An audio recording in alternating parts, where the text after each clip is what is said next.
Be sure to read and follow the safety guidelines to protect your computer from potential damage and ensure your personal safety.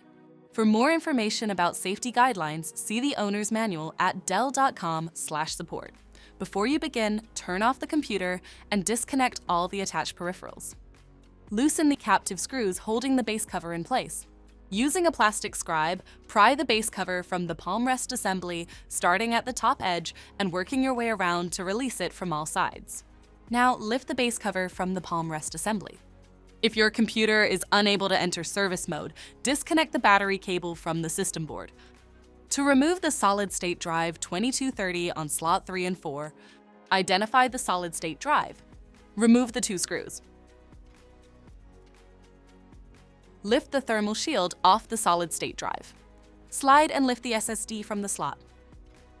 To reinstall the solid-state drive 2230, place it back in the system. Replace the thermal shield. Install the 2 screws to secure the drive. If the battery cable was disconnected earlier, make sure to reconnect it to the system board. Next, align the base cover with the palm rest assembly and gently place it into position. Tighten all required screws to secure the base cover in place. For more information about your Dell system, visit dell.com/support.